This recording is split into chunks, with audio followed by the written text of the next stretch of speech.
It feels kind of weird saying this, but there's actually an after credit scene at the end of the movie, which I actually recommend you stay through all the credits because one, the music is beautiful, and two, the animation is beautiful, and the scene is actually really funny. Like, I actually think it's my favorite after credit scene for like any movie. But what is up, ladies and gents? Nate here, bringing you my review for Finding Dory. I think it's been 13 years because I remember I did not see Finding Nemo in theaters because I remember my aunt giving me a bootleg copy of Finding Nemo and I watched it there. But let's just get straight into it, and Finding Dory is fantastic. Like, one, this is coming from Pixar. You know, they said themselves they only make sequels when it's, you know, when they have a good story to tell.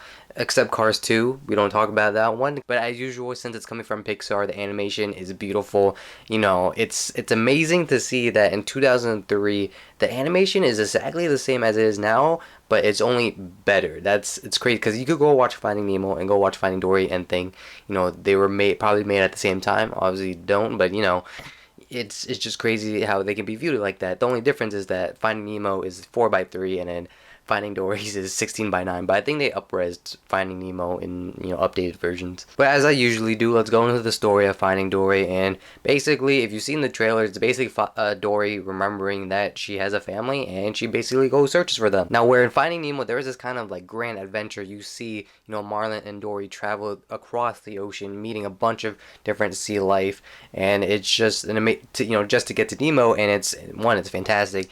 But in Finding Dory, they do get to meet other sea life. It's just not, you know, I think it just wasn't as adventurous because they're enclosed into one building. Not necessarily one building, but they are enclosed inside of a aquatic rehabilitation center, basically. And honestly, I enjoy the story because it's not exactly a carbon copy of Finding Nemo, which is something Pixar could have done, but you know, it's still its own take on a new story, but yet somewhat similar, and yet you know, it works really well. But my main point for the story being is that it's a good story, and honestly, you know, there were certain parts I was like, whoa, this is actually getting kind of dark for Pixar, and then there was the lighthearted moment. I was like, ah, there it is. But let's move on to the characters, which I'm surprised Pixar only brought back, I would say, three of the main cast and like a few of the supporting cast from the previous movie from Finding Nemo, but most of it is just, you know, new characters and, you know, new voice actors. Which I gotta say, the new supporting characters are fantastic and I love them already. Like, my favorite supporting character in Finding Dory is actually a tie right now. It's between Hank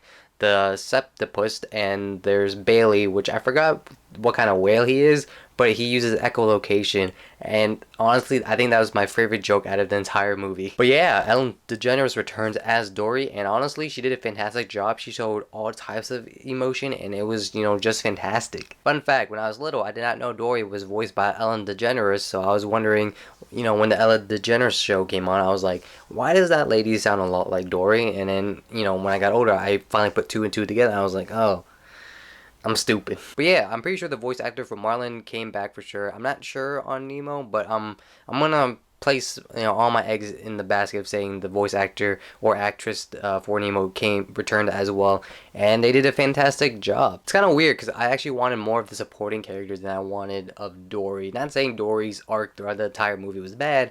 It's just that, you know, the supporting characters were a lot more funnier. Oh, by the way, Idris Elba is in this too. Again, this is another Disney film he's in, and yeah, he was pretty funny in this too.